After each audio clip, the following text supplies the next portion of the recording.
essa foi uma semana onde a gente passou por algumas batalhas. Para quem é crente há mais tempo sabe do que eu estou falando. O grupo de intercessão teve algumas visões, alguns sonhos, e algumas pessoas tiveram algumas dificuldades em algumas coisas durante a semana. E eu acredito que tudo isso se deve também ao tema da mensagem de hoje. Eu acredito que algo está movimentando no mundo espiritual. O Senhor quer quebrar algumas coisas. O Senhor quer que a gente saia dos bastidores. Amém?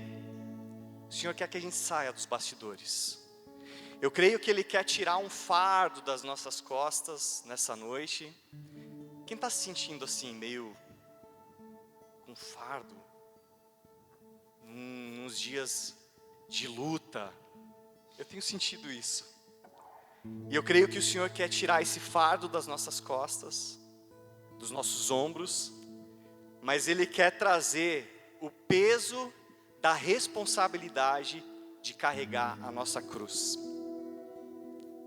Nós deixamos o fardo, mas nós passamos a carregar a cruz que nos é devida. E nós temos passado por algumas semanas, nos cultos de domingo, a gente tem falado bastante a respeito do quê? Quem lembra? Quem está por dentro do que está acontecendo? Discipulado. A gente tem falado algumas semanas a respeito de discipulado. E quando eu me converti, essa era uma palavra meio pouco usada no meu vocabulário. Discipulado, e o pastor na igreja onde eu ia falava a respeito do discipulado, e eu pensava, meu Deus, não disse nem para frente, nem disse para trás, ele discipulado, o que isso tem a ver, o que isso quer dizer? Mas, com o passar do tempo, a gente vai entendendo o real significado disso, e a gente vai entendendo que o discipulado, ele não é somente sentar com o nosso líder, com o nosso discipulador para tomar um café e a gente simplesmente despejar tudo aquilo que a gente está passando de dificuldade. Não é só isso. E a gente precisa entender que tem dois tipos de discipulado.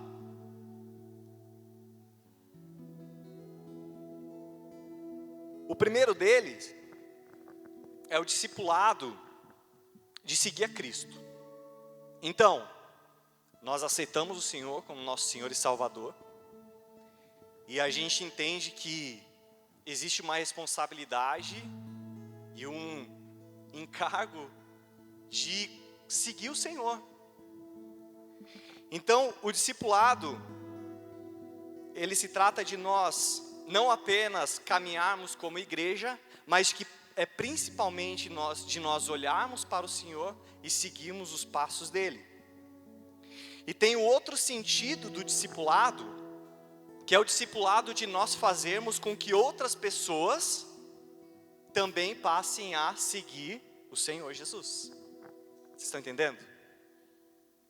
Então existe o discipulado da gente seguir o Senhor, mas existe aquele discipulado que é um pouco mais horizontal, onde nós, com a nossa influência, a gente passa a fazer com que as outras pessoas, não no nosso poder de persuasão, mas como exemplos de pessoas, a gente passa a fazer com que as outras pessoas também olhem para o Senhor e venham a segui-lo. Discipulado, ele nunca será para fazer outras pessoas seguir as nossas próprias ideias. Esse é o nome. O fato é que o tema de hoje, apesar de ser autenticidade, ele tem muito a ver com o discipulado. E voltando um pouco sobre a autenticidade, eu percebo que nós temos uma ideia às vezes um pouco errada a respeito de autenticidade. Todos querem ser autênticos. Todos querem ter uma personalidade ímpar e única, e às vezes a gente foca nisso, e a gente passa de ser quem nós realmente somos, para vestir, como, eu não gosto dessa expressão, mas vestir uma máscara, e falar, olha só, eu sou esse cara legal, eu sou autêntico, eu sou diferente. Mas o real significado de autenticidade, eu dei uma busca rápida no Google e trouxe isso daqui. É aquilo que é verdadeiro. A pessoa que age com verdade, expressa os seus sentimentos e opiniões sem temer retaliação. Ela não possui segundas intenções. Ou seja, ela não quer ser popular por isso. E quando quer alguma coisa, ela expressa a sua vontade para que não haja desentendimentos futuros. Hoje nós temos buscado muito uma originalidade em nossa personalidade. No nosso pensar, no nosso agir, nós queremos ser sempre, não sempre, mas na maioria das vezes nós queremos ser muito diferentes nisso. Nós acreditamos que isso nos destacará em nossa personalidade, porém, a maioria das vezes essa originalidade, ela tem por origem alguém que não é Cristo. Olha que sério isso. Nós temos buscado uma originalidade em várias fontes que não é aquele que criou todas as coisas.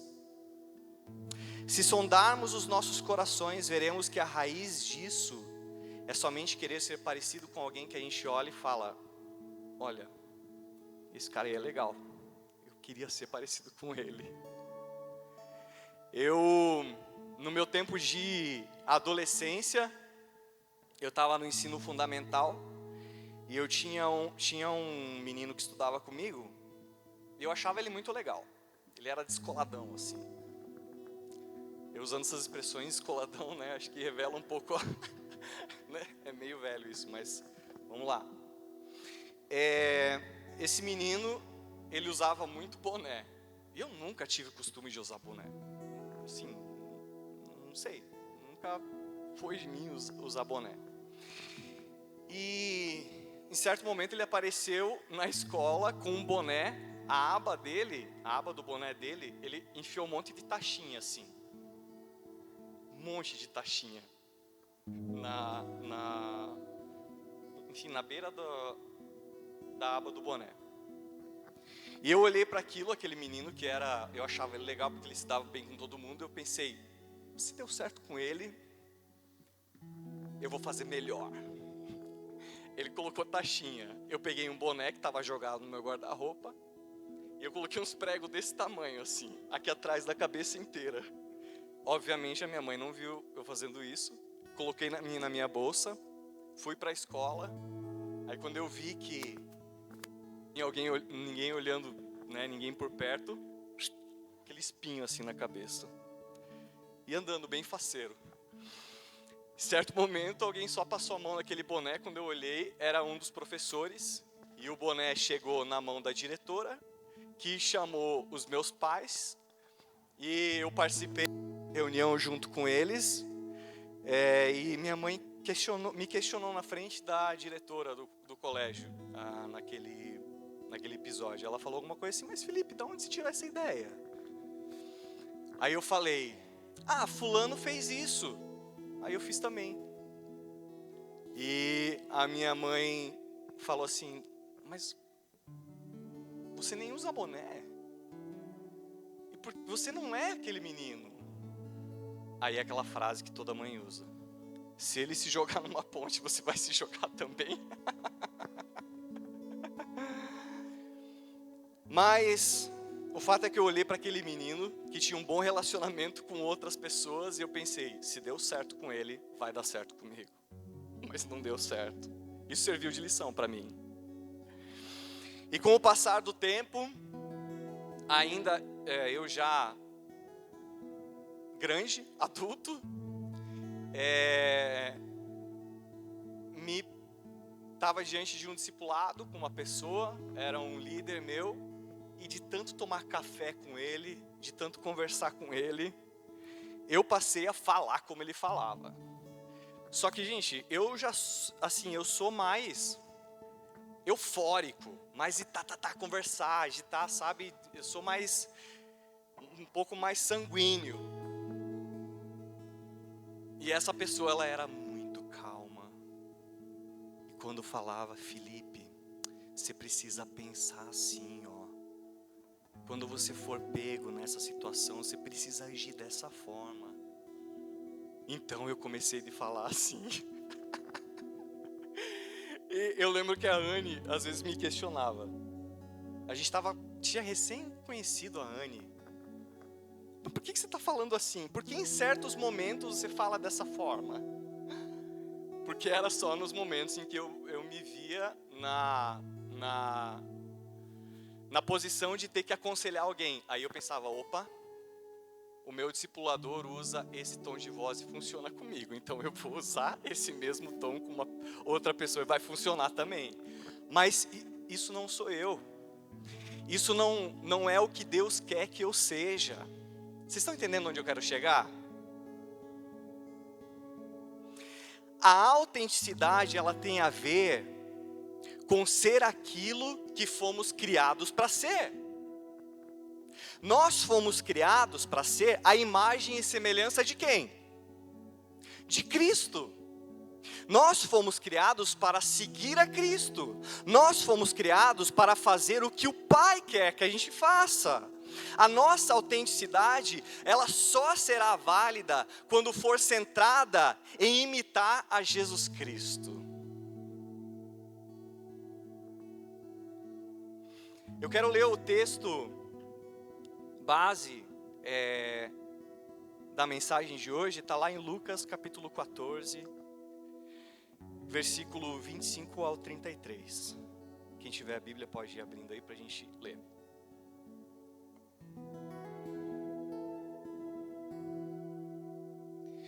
É um texto muito conhecido para falar a respeito de discipulado, no sentido de seguir a Jesus Cristo. Em algumas Bíblias está até o tema assim, do texto está o custo do discipulado, alguma coisa assim.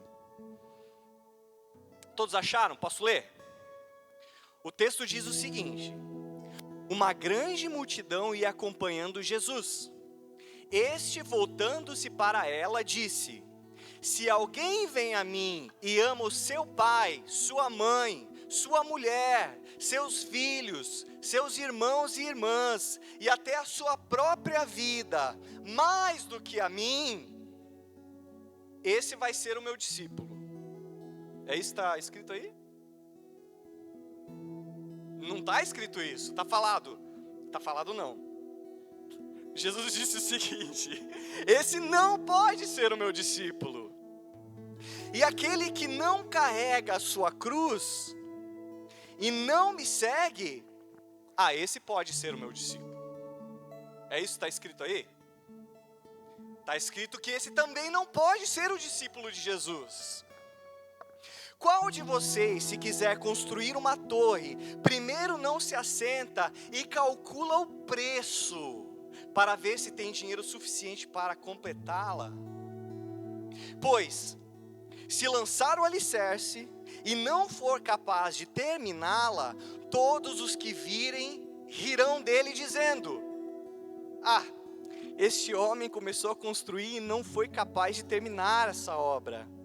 Ou, qual é o rei que, pretendendo sair à guerra contra outro rei, primeiro não se assenta e pensa se com 10.000 homens não é capaz de enfrentar aquele que vem contra ele com 20.000?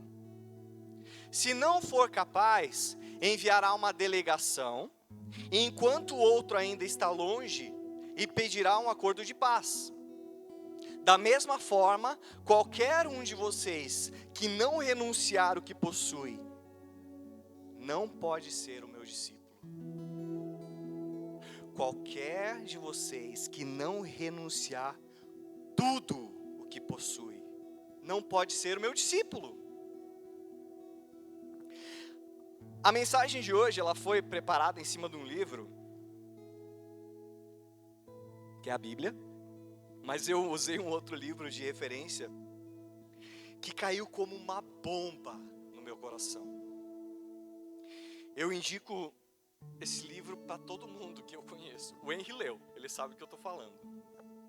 O livro é O Custo do Discipulado, do Jonas Madureira. E se alguém quiser ler ele, compra, porque eu não tenho o hábito de emprestar. Não empresto os meus livros, mas é baratinho, tá? E esse livro, ele mexeu muito comigo. Esse livro mexeu, sabe quando mexe com as estruturas assim? A gente pensa, meu Deus, aonde eu tô? O que eu tô fazendo? Como que eu tô andando? Como que eu tô caminhando? O que eu tô fazendo? Jonas, se você estiver vendo esse vídeo, eu quero ser teu amigo. O custo do discipulado, a imitação da doutrina de Cristo. A doutrina da imitação de Cristo. Jonas ele diz nesse livro que o discipulado de Cristo, o discipulado de Jesus, segundo o texto que a gente acabou de ler de Lucas 14, ele pressupõe 3 demandas. A gente acabou de ler isso. A primeira demanda é um certo tipo de amor. A segunda demanda é um certo tipo de sofrimento. E a terceira demanda é um certo tipo de desapego. Essas 3 demandas, elas não podem ser desprezadas dentro de um discipulado. No texto que a gente acabou de ler de Lucas, nós temos todos os motivos que nos impedem de seguir a Jesus. E a chave para a gente descobrir isso foi quando Jesus disse assim, ó: se vocês não fizerem isso, vocês não podem ser meus discípulos. Existe uma condicional. Para seguir a Jesus, a gente precisa fazer isso. Para seguir a Jesus, a gente precisa deixar de fazer isso. Então, ele fala: se alguém vem a mim e ama o seu pai, sua mãe, sua mulher, seus filhos, seus irmãos e irmãs e até a sua própria vida mais do que a mim, este não pode ser o meu discípulo. Primeira demanda, um certo tipo de amor que a gente precisa renunciar. Aquele que não carrega a sua cruz e não me segue não pode ser o meu discípulo.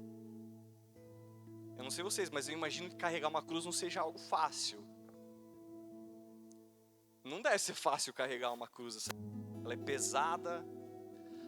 Cruz simboliza humilhação, sofrimento. E da mesma forma, Jesus fala, a terceira demanda: da mesma forma, qualquer um de vocês que não renunciar tudo o que possui, não pode ser o meu discípulo. Um certo tipo de desapego, renunciar tudo que tem. O fato é que queremos viver, sabe o quê? Um evangelho do anonimato. E eu fico pensando Jesus nesse texto. A multidão o seguia, vendo ele fazer sinais, maravilhas, escutando as mensagens que ele falava, todas as suas palavras de sabedoria. Gostavam de ver os seus milagres, porém a maioria não estava levando em consideração a demanda do que é segui-lo.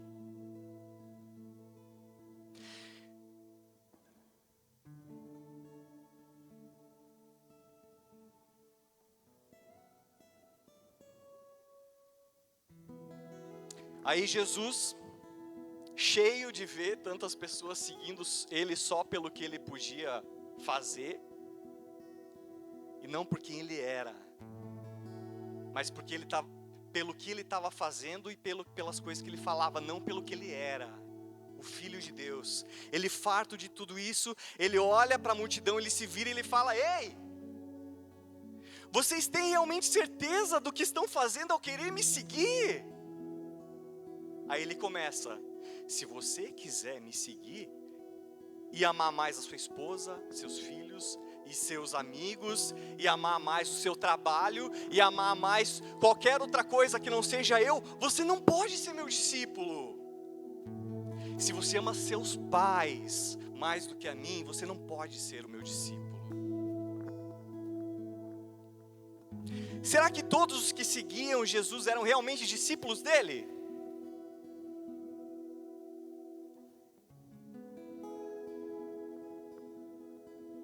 Eles seguiam Jesus por interesse, não tinham a consciência da demanda desse discipulado. Boa parte da multidão o seguia por curiosidade ou simpatia. E eu vou dizer uma coisa: curiosidade não constrói discipulado. Simpatizar com Jesus não torna você seguidor dele. Desperta interesse por ele, ok, mas não gera um discipulado genuíno. Nós precisamos nos relacionar e obedecer a Jesus.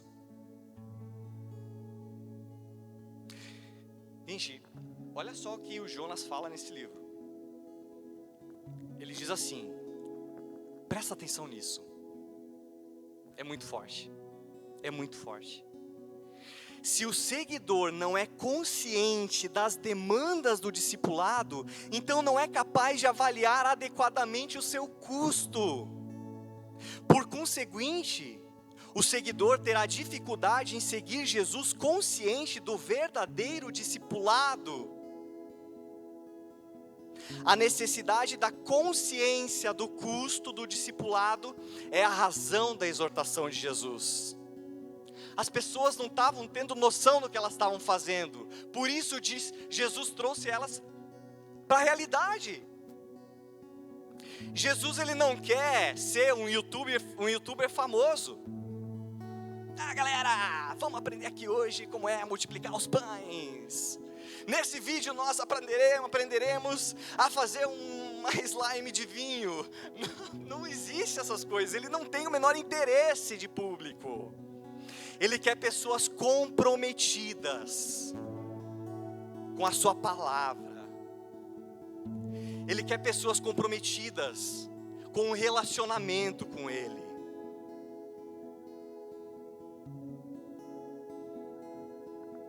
Seguir Jesus nos termos que Ele estabeleceu nos move a sair do anonimato. Não é possível a gente seguir Jesus da forma que Ele espera, na expectativa dEle, e nós sermos simplesmente quem nós somos. Associar-se com Jesus nem sempre é algo positivo para a nossa imagem. Foi assim no passado, continua sendo assim hoje. Tenta num aniversário de amigos aí, que não é o pessoal da igreja, mobilizar uma oração para ver se você, antes de comer, para ver se não vai ser taxado esquisitão.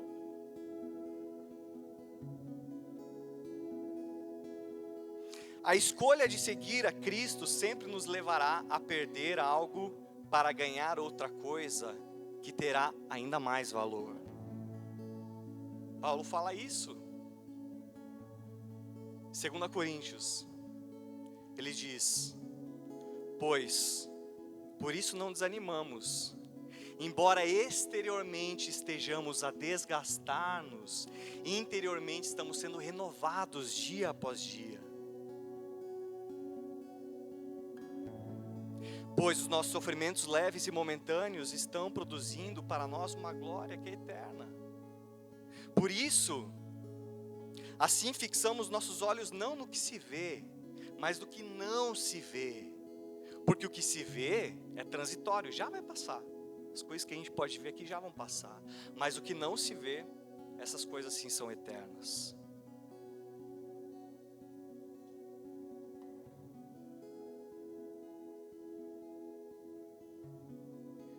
Voltando ao nosso texto base ali de Lucas 14,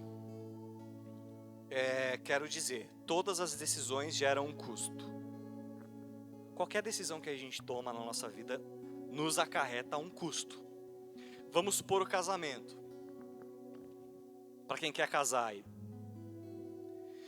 Você tem uma vida de solteiro, você não dá satisfação para ninguém. Você sai para comer em algum lugar, você tem os custos reduzidos, é só uma pessoa. A partir do momento que você casar, você não vai poder ficar saindo quando você quiser. Cada vez que a gente sai para ir para algum lugar, a gente sabe que a gente vai ter que despender de um pouco mais de dinheiro, que agora são 2, não mais 1. Só que a gente olha para o casamento e a gente pensa, olha, a pessoa com quem eu vou me casar, ela vale muito mais a pena do que estar em casa sozinho. A mesma coisa a decisão, por exemplo, de ir para uma faculdade. A gente se submete a sair do conforto da nossa casa à noite, para virar à noite estudando, para sair bem nas provas. Nós sacrificamos as nossas saídas com os amigos no final de semana. E o preço que a gente paga é para que num futuro próximo a gente seja bem sucedido numa carreira profissional. Faz sentido? Toda decisão gera um custo. O texto fala o seguinte, a gente acabou de ler isso. Qual é o rei que, pretendendo sair à guerra contra outro rei, primeiro não se assenta e pensa se com 10.000 homens é capaz de enfrentar aquele que vem contra ele com 20.000? Se ele for capaz, enviará uma delegação, enquanto o outro ainda está longe, e pedirá um acordo de paz. Dessa forma, qualquer um de vocês que não renunciar a tudo que possui, mais uma vez, não pode ser o meu discípulo. E se a gente se ater um pouco nesse texto, a gente pode perceber que, independente da decisão desse rei, se ele decide ir contra o seu inimigo, ele vai perder a batalha. Porém, se ele manda uma delegação com um acordo de paz, ele está dizendo, eu me rendo. Você pode tomar todo o meu exército e o meu povo, e todos nós serviremos ao Senhor. As duas decisões fazem com que ele tenha uma perda.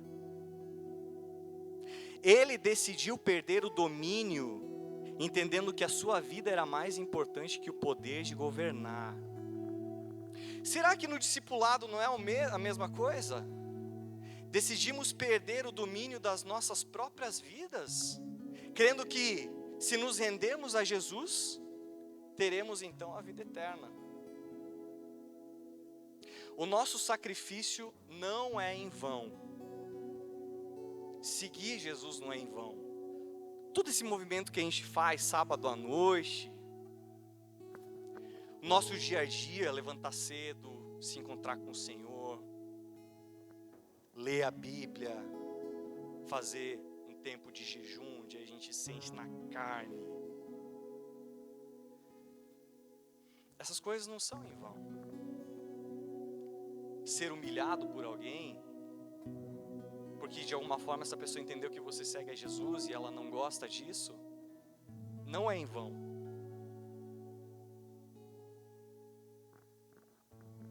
Essas coisas não são em vão. A nossa autenticidade está em se render a Cristo e fazer com que Ele seja o nosso alvo e o nosso objetivo.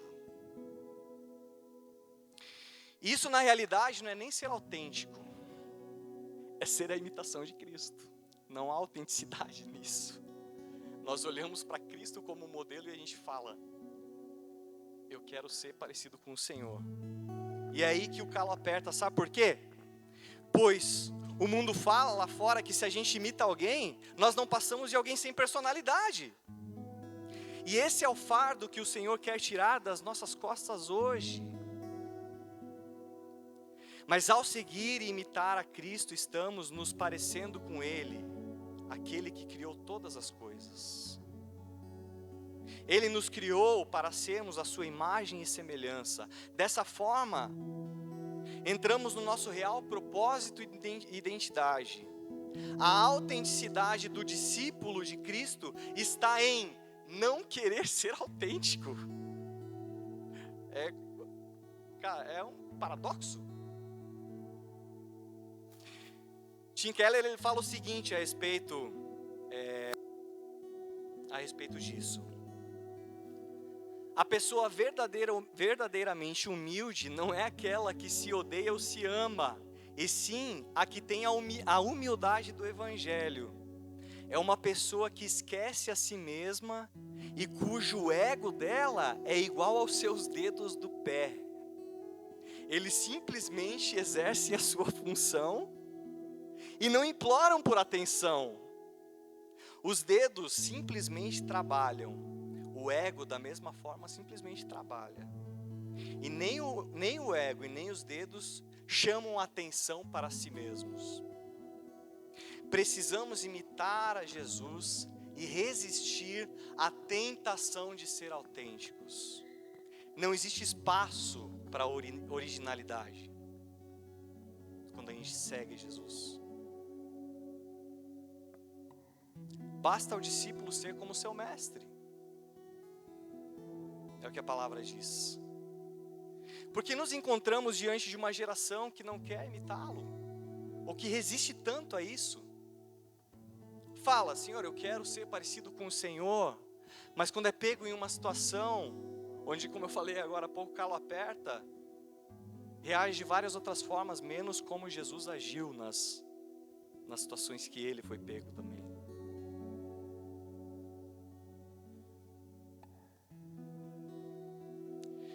Nós queremos ser o que simplesmente nós queremos e não importamos com o que Deus quer que nós sejamos. Quando não nos tornamos imitadores de Cristo, nós estamos em uma escravidão de querer a aprovação dos outros por quem supostamente a gente diz ser. Não é para sermos todos iguais, eu não estou falando isso. A palavra de Deus diz que o Senhor nos criou e Ele nos estabeleceu e já tem planos para a gente desde a eternidade, desde a criação e da fundação do mundo. Então todos nós temos as nossas personalidades. Não é para sermos todos iguais como robôs. Agora, Paulo fala em Filipenses capítulo 2. Seja a atitude de vocês a mesma de Cristo Jesus, que embora sendo Deus, não considerou que o ser igual a Deus era algo que deveria de apegar-se, mas esvaziou-se a si mesmo, vindo a ser servo, tornando-se semelhante aos homens, e sendo encontrado em forma humana, humilhou-se a si mesmo, e foi obediente até a morte, e morte de cruz. Por isso Deus o exaltou à mais alta posição e lhe deu um nome que está acima de todo nome, para que ao nome de Jesus todo joelho se dobre e toda língua confesse que Jesus Cristo é o Senhor, para a glória de Deus Pai. E daí, lendo esse texto, ele sendo Deus, ele não considerou algo que ele deveria de apegar-se, mesmo sendo o próprio Deus. A gente pergunta assim, não, mas a gente não pergunta, a gente fala, mas eu não me considero um Deus. Presta atenção nisso. Nós não nos consideramos deuses, mas nós tornamos a nossa autoimagem um Deus. Se alguém não se dobra à nossa personalidade que achamos tão legal, a gente fica furioso com essa pessoa. A gente só não manda descer fogo do céu nela, porque nós não somos Deus, de verdade. Isso a gente faria.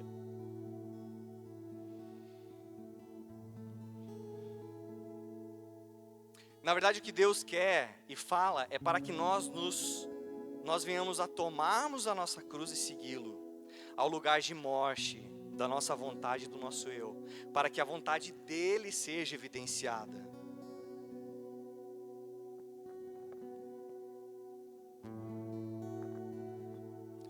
nós resolvemos decidir por conta própria aquilo que é certo e o que é errado nas nossas vidas. Isso está dentro de nós. Isso é algo do homem. Isso é algo do pecado que entrou lá em Adão e Eva, quando eles provaram do fruto do conhecimento do bem e do mal. E aí a gente pensa, mas qual que é o problema em obter o conhecimento do bem e do mal? Só que quando eles experimentaram daquele fruto, eles estariam então dizendo assim, eles não estariam. Eles falaram assim, é como se acontecesse isso. A partir de agora, nós decidimos o que é certo e o que é errado. E o que, Deus, aquilo que você nos mostrava até então não é mais tão válido assim. Nós comemos do fruto e agora a gente sabe o que é certo e o que é errado. A partir dali, o conhecimento de Deus foi negado e o homem passou a decidir por si só o que é certo e o que é errado. Por isso não vemos problema em escolher e esconder os pequenos pecados nossos. Por isso decidimos o que é melhor para nós mesmos, sem procurar entender o que Deus acha. Por isso não vemos problemas em sermos parecidos com alguém que não é Ele. Nós temos que parar de nos mover sobre a perspectiva do que Jesus faria em nosso lugar. O que Jesus faria no nosso lugar? A gente se pergunta às vezes, quando a gente está em alguma situação. Mas conhecendo Ele e a palavra, a gente deve perguntar o que Jesus fez na situação. É diferente. Isso mostra a nossa maturidade em conhecê-lo.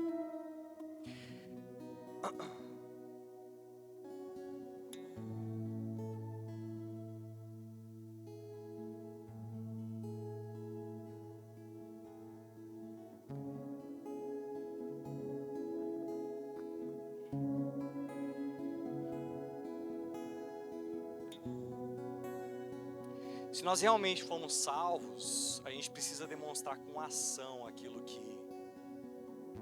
que chegou a nós. Faz sentido o que eu estou falando até agora? Não sei, foi muito forte para mim. Foi muito forte para mim. E o Senhor, Ele quer aliviar isso em nós hoje. Ele quer tirar esse fardo de eu e você querer às vezes ser o descoladão da turma. Ele não quer mais isso. Ele olha pra gente e Ele pensa, meu Deus. Não, ele não pensa isso, pera lá, desculpa.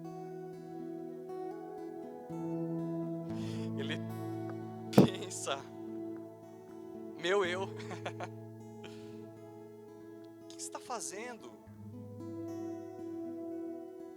O que você está fazendo? Você não precisa disso. Eu sou o modelo perfeito. Jesus falando, não eu. Eu sou o modelo perfeito. É só me imitar. Você está querendo a atenção dessa outra pessoa, mas e a minha atenção? Você está conseguindo, mas de uma forma negativa. Eu tenho planos para você, diz o Senhor.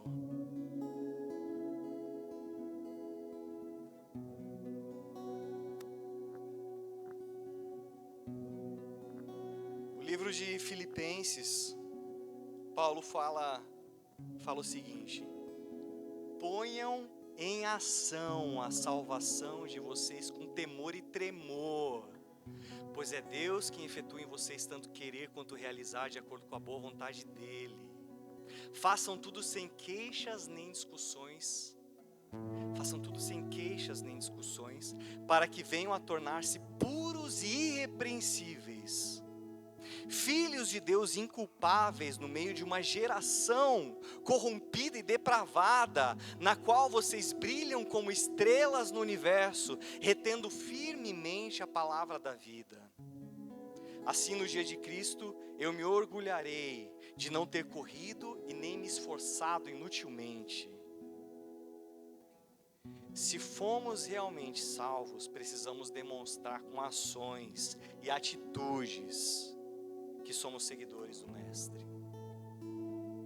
Amém? Vocês estão aqui?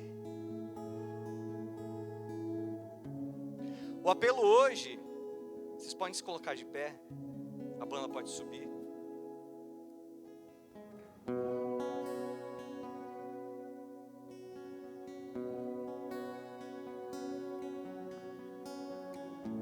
O apelo hoje é para quem está cansado. Cansado de procurar ser quem sabe que não é. O Senhor, Ele quer tirar esse fardo das nossas costas, de querer ser o que não fomos criados para ser. O Senhor tem planos para nós. O Senhor quer restaurar a identidade e destruir a nossa autenticidade para falar assim, ó, para que nós sejamos a imitação dele. Vocês sabem um canudinho de maionese, aqueles de domingo, ou de carne moída? Já tentaram tomar chimarrão com isso? Não, né? Não tentaram, mas vocês conseguem imaginar se isso vai dar certo? Não vai, sabe por quê? Porque o canudinho, ele não foi criado para usar numa cuia de chimarrão, para que a gente tome o chimarrão. E sim a bomba do chimarrão. Ou vocês já viram em um filme, quando tem uma pessoa num bote, ela está em um mar aberto ou num rio, e essa pessoa está sem um remo, e aí por não ter um remo, ela pega um pedaço de pau, um galho de árvore, e ela começa a remar, e ela, apesar de todo o esforço que ela faz, ela quase não sai do lugar. Ela até se move um pouquinho, mas não sai do lugar. Sabe por quê? Porque ela está com um objeto que é um pedaço de pau que não foi criado para fazer com que ela reme, ela não sai do lugar. O nosso maior desempenho está ligado ao que fomos chamados para fazer e ser. Nós fomos chamados para ser imitadores de Cristo. Quando fazemos isso, percebemos que algo em nós está tá diferente. Algo em nós está diferente quando a gente faz isso. E eu creio que é o próprio Espírito testificando em nós. Eu não sei se vocês já fizeram alguma coisa assim, que você fala assim, meu, isso aqui, Deus, nem eu não acredito que eu fiz. Foi só pela vontade dele. E sabe aquele, não é que a gente fica se orgulhando de si mesmo, mas a gente pensa, meu Deus, como é gostoso fazer algo que a gente sabe que está no coração de Deus. É o próprio Espírito testificando, ó, o que você fez é algo que me agrada. E essa alegria, sabe, essa felicidade em fazer algo que está na vontade dele, é porque é a própria prova de que nós não fomos criados para fazer outra coisa senão de adorar Ele e fazer a vontade dEle.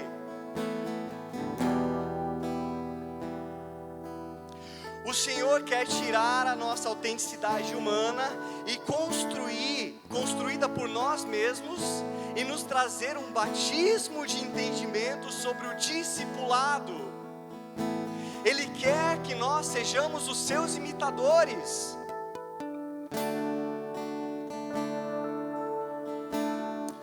Oh, Jesus.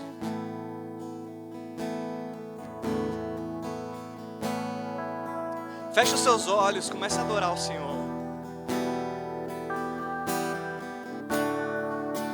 Oh, Jesus. Santo é o teu nome, Pai. Adore a Ele.